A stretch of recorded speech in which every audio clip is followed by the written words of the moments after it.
వరకు కొనసాగగలిగింది అని అంటే దాని కొరకు పట్టుదలతో ఉన్నందువల్ల నిలబడ్డారు.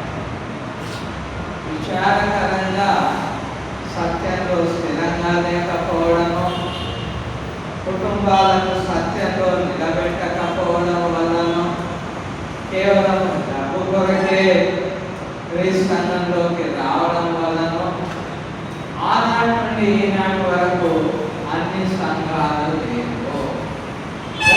మనం ఆలోచన చేస్తే మామూలు చేసే అభిమానం కాకుండా ఏం చేసిందో ఆయన ఉన్నంత కాలము క్రీస్తు అన్నాడు.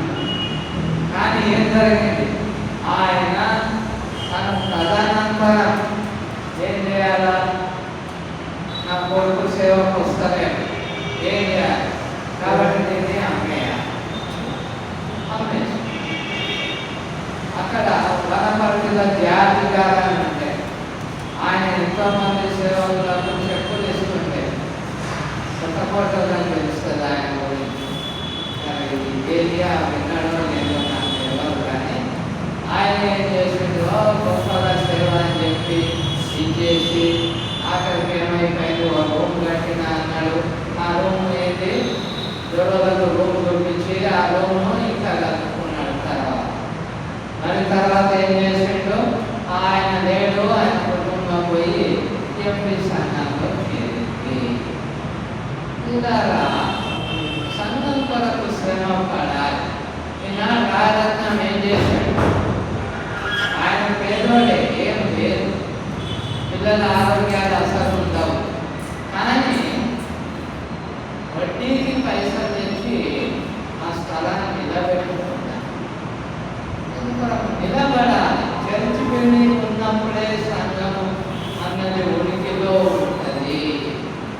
అందుకొరకు ఆనాడు కష్టపడి చర్చి బిల్డింగ్ చిన్నది వేయగలిగిన తన ఏమైనా కాలం ప్రకాశం, తర్వాత అది చిన్నగైనా దేవుడు కృపను బట్టి పెద్దది వేయగలిగిన. ఎందుకొరకు?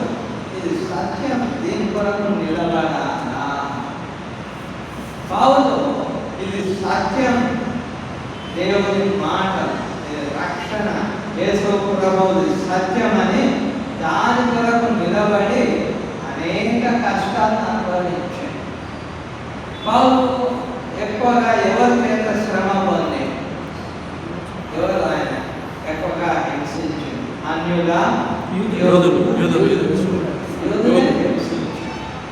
ఎందుకొరకు యోధులను హింసించారు అంటే, యోధులు ఏమనుకున్నారంటే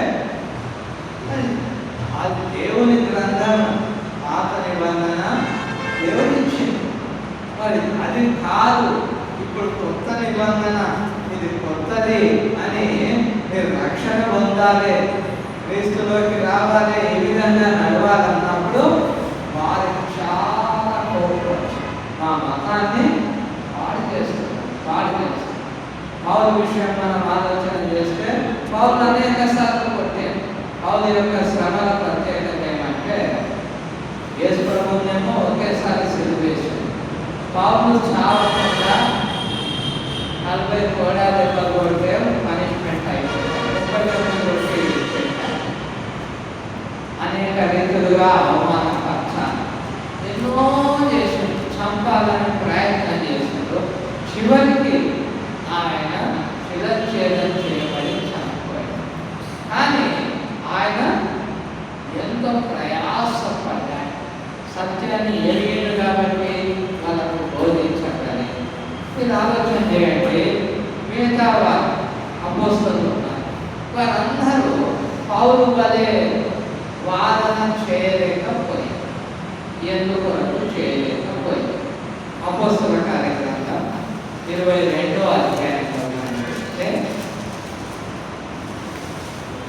ఇక్కడ, సహోదరులారా తనులారా, నేను ఇప్పుడు మీ ఎదుట చెప్పు సమాధానం ఆదరించు.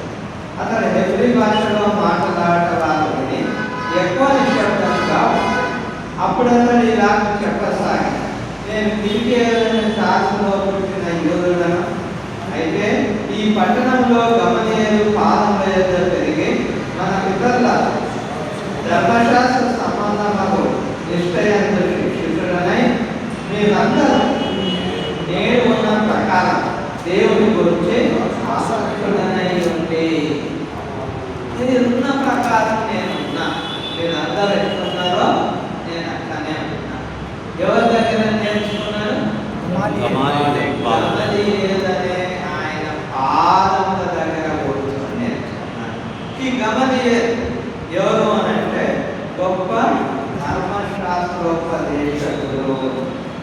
అపొస్తలుల కార్యగ్రంథం 5వ అధ్యాయంలో 33వ వచనం నుండి చూస్తే వారు ఈ మాట విని అత్యాగ్రహం తెచ్చుకొని వీరి సంపద ఉద్దేశించగా సమస్త ప్రజల వలన కనుక నొందిన వాళ్ళను ధర్మశాస్త్రోపదేశకుడైన గమలీయేలును ఒక పరిసయ్యుడు మహాసభలో లేచి ఈ మనుషులను కొంతసేపు వెలుపల ఉంటులని ఆజ్ఞాపించి వారితో ఇట్లనే శిష్యులను వాక్యం చెప్పనిస్తలేదు.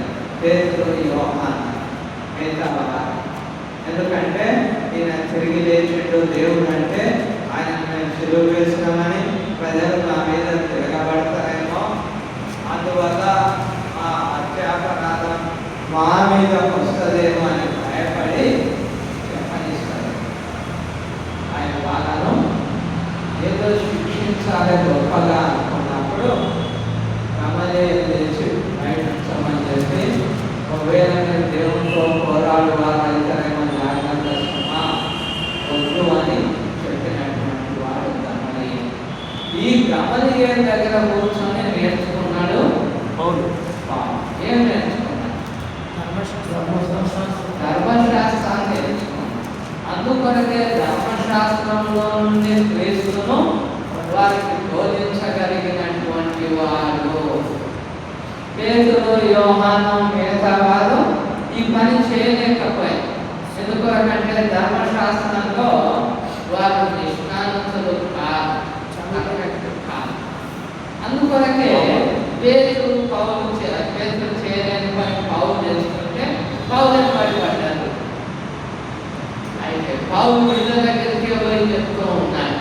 ఎందుకొరకు అంటే పౌలు సత్యాన్ని ఎరిగి గ్రహించి వారికి బోధిస్తూ ఉన్నాడు.